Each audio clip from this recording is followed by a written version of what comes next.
Morning, welcome to our channel e Pathshala. So आज हम लोग इन्वायरमेंटल एजुकेशन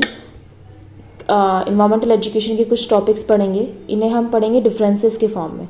अब डिफरेंसेस के फॉर्म में आप पढ़ेंगे तो आपको दो लाभ होंगे। एक तो अगर आपको सिर्फ एक टर्मिनोलॉजी पूछी है, पर्यावरण जागरूकता क्या होती है, तो आप उसके बारे में लिख सकते हो।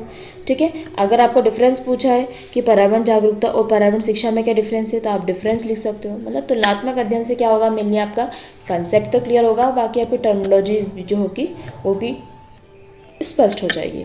ठीक है, तो देखिए इसमें हमने किस किस में डिफरेंस देखा है। डिफरेंस हमने तीन डिफरेंसेस देखे, मतलब हमने 6 टॉपिक्स को इसमें कवर किया है। ठीक है, मुझे एक कमेंट आया था, तो उन्होंने सिर्फ जैव मंडल और जैव विविधता पे पूछा था, शायद मोहन करके कुछ नाम था। ठीक है, तो मैंने उसका भी वीडियो बनाया है, मतलब उसको भी इसमें शामिल किया है। उसके साथ ही मैंने कुछ टर्मिनोलॉजी भी कर ली है, क्योंकि ये प्रीवियस ईयर क्वेश्चन है। ठीक है, प्रीवियस ईयर में ये आ चुके हैं, तो मैंने सोचा उनको भी अपन ऐड कर लेते हैं। ठीक है, तो इसमें पर्यावरण जागरूकता, पर्यावरण शिक्षा, पर्यावरण प्रदूषण, पहले इनको निकल जाने दो यार। ठीक है, पर्यावरण प्रदूषण, पर्यावरण विघटन क्या होता है, ये टर्मिनोलॉजीज, ये भी क्वेश्चन आ चुका है। ठीक है, उसके अलावा ये क्वेश्चन तो शायद इनका फेवरेट है कि जैव मंडल और जैव विविधता में क्या अंतर है। ठीक है, जैव मंडल और जैव विविधता में क्या अंतर है, तो चलिए यहीं से हम शुरुआत कर लेते हैं। ठीक है, एक चीज़ दिमाग में बैठाओ, क्या बैठाओगे, ये है पूरा जैव मंडल। हमने पूरी पृथ्वी को जैव मंडल बोला है। ठीक है, और जैव विविधता क्या है भैया, मान लीजिए यहाँ पे ऑस्ट्रेलिया है, ऑस्ट्रेलिया के यहाँ पे जो कोरल रीफ है, सबसे कोरल बैरियर रीफ जो है ऑस्ट्रेलिया के यहाँ पे बहुत बड़ी बना दी।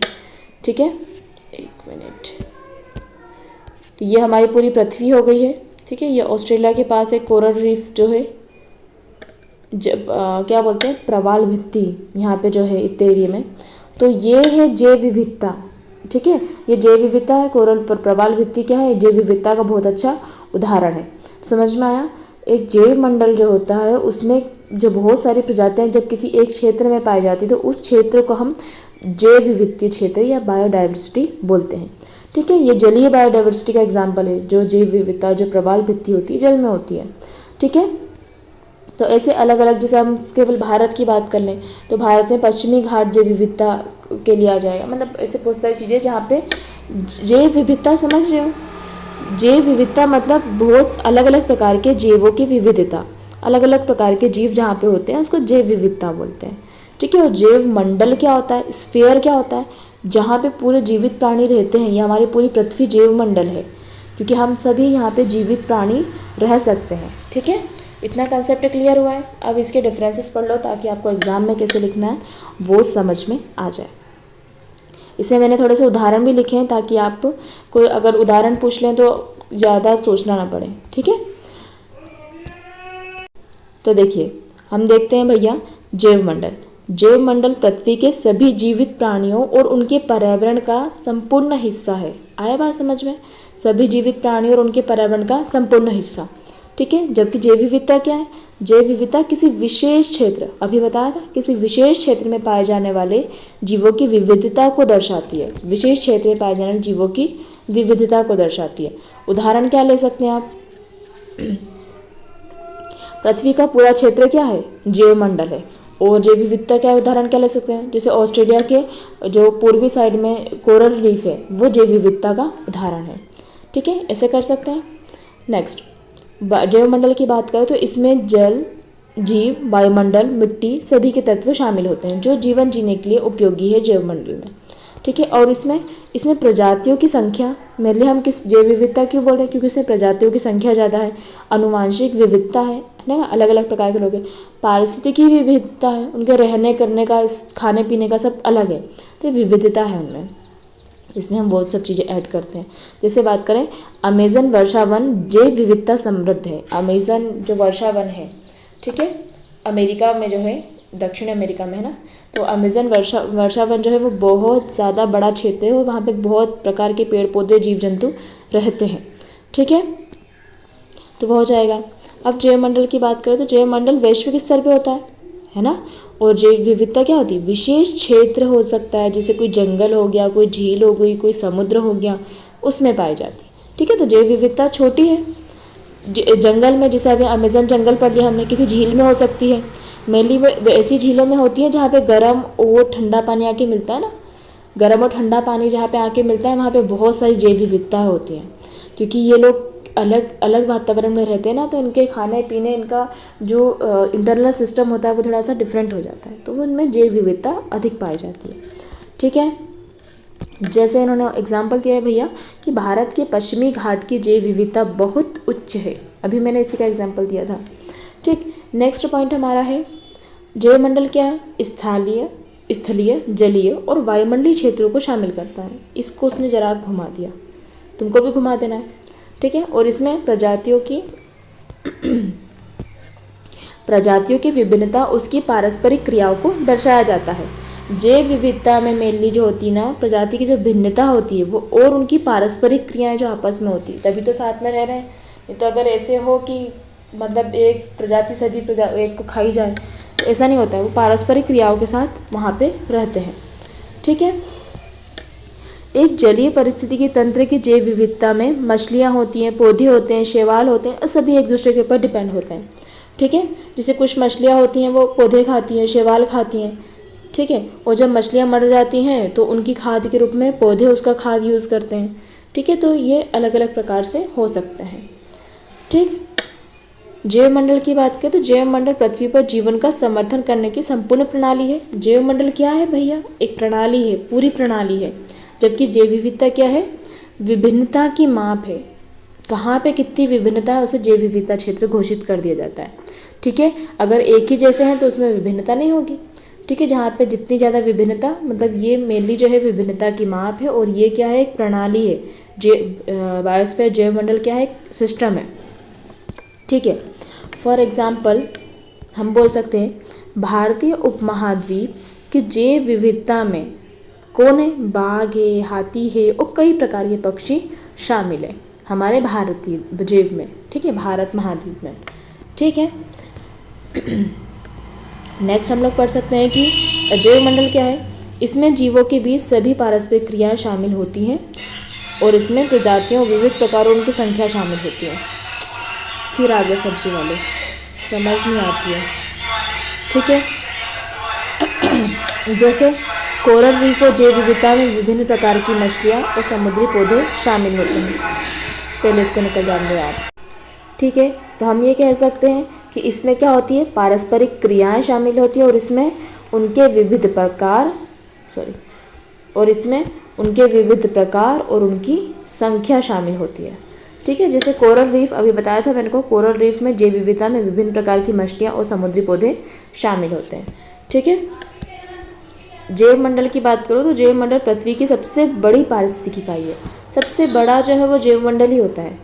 ठीक है, पारिस्थितिकी से भी बड़ा जो है वो जैवमंडल है। पारिस्थितिकी सिस्टम से बड़ा जो है वो जैवमंडल, पारिस्थितिकी तो पूरी सिस्टम ही है। ठीक है, पारिस्थितिकी एक अध्ययन है, इकोलॉजी अध्ययन है, जिसके अंतर्गत हम जैवमंडल का भी अध्ययन करते हैं।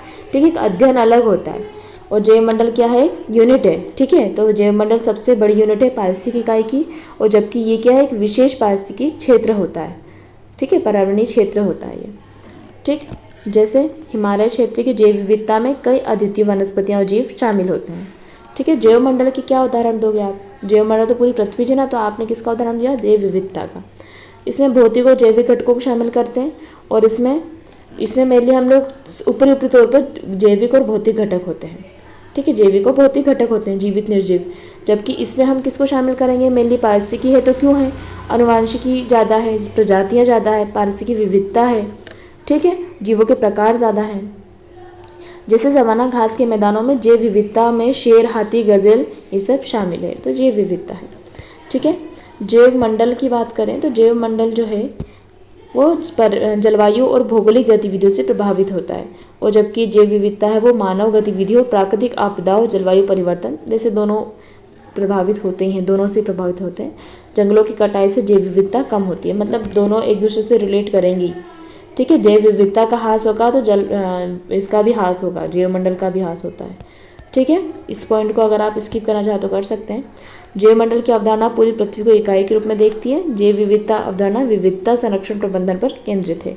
जैव विविधता को बचाने के लिए राष्ट्रीय उद्यान अभ्यारण्य बनाए जाते हैं। ठीक है, तो ये हो जाएंगे हमारे डिफरेंसेस। उदाहरण तो मैंने आपको बता ही दिया, इसमें जौन सा उदाहरण आपको याद हो तो आप लिख सकते हैं। ठीक है, अब हम थोड़ा सा पढ़ लेते हैं। इस प्रकार देखा जाए तो ये भी पढ़ ही लो ना। जैव मंडल और जैव विविधता के बीच इन अंतरों के माध्यम से यह स्पष्ट होता है कि जैव मंडल क्या है, एक व्यापक अवधारणा है जो पृथ्वी पर सभी जीवन और उसके पारिस्थितिकी को शामिल करती है। जबकि जैव विविधता क्या है, विशेष रूप से जीवों की विभिन्नता और उनके आपसी संबंध पर केंद्रित है और क्या है, एक विशेष क्षेत्र में पाई जाती है।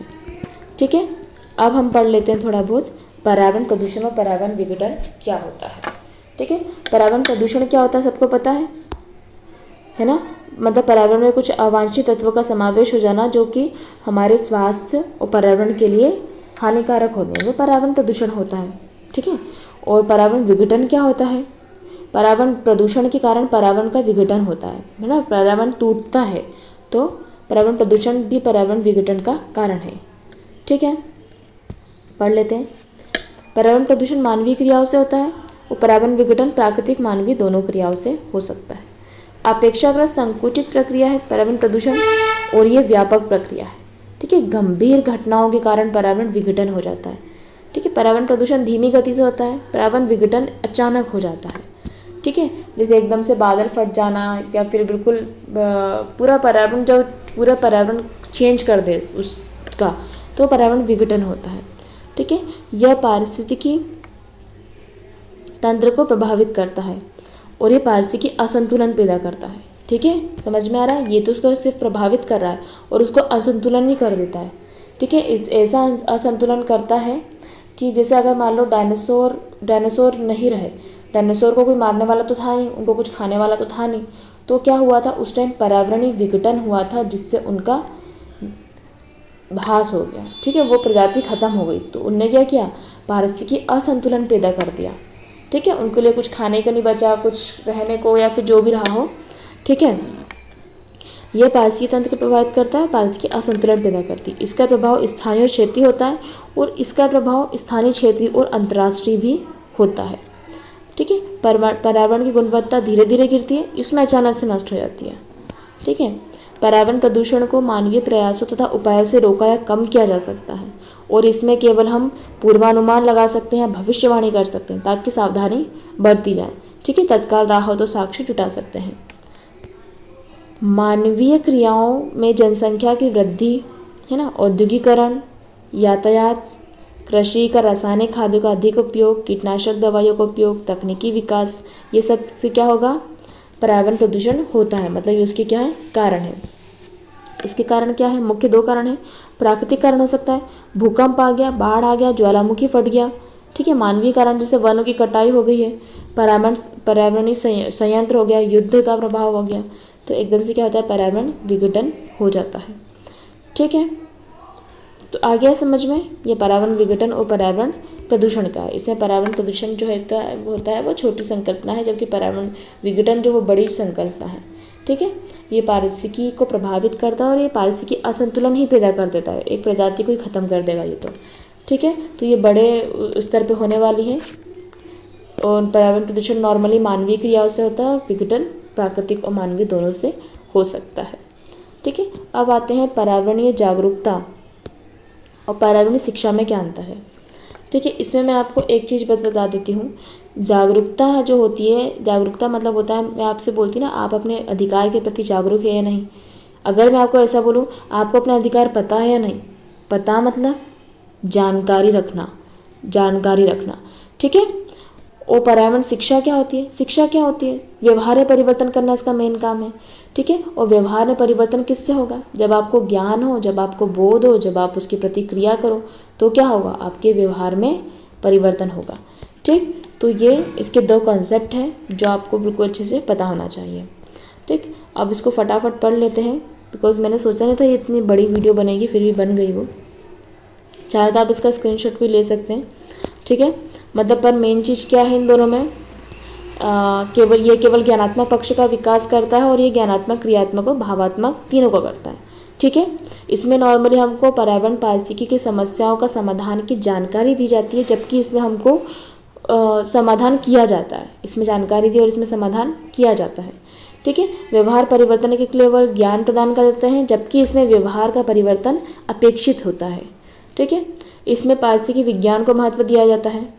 विज्ञान मतलब जो कि क्या बोल सकते हैं, क्या है यार, अध्ययन है, जो अध्ययन है उसको महत्व दिया जा सकता है। जबकि इसमें नॉर्मली हम पर्यावरण शिक्षा क्यों पढ़ते हैं, ताकि हमको स्वास्थ्य मतलब जो पर्यावरणीय व्यवस्था और स्वास्थ्य की भूमिका अहम होती है।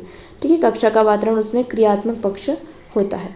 इसमें जैविक पर्यावरण को महत्व दिया जाता है, इसमें सांस्कृतिक और मनोवैज्ञानिक पक्षों को भी महत्व दिया जा सकता है।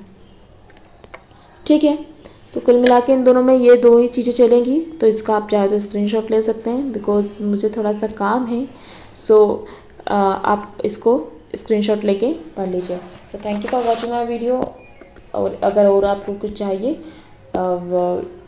वीडियोज़ वगैरह तो आप मुझे इस पर कमेंट कर सकते हैं। Thank you.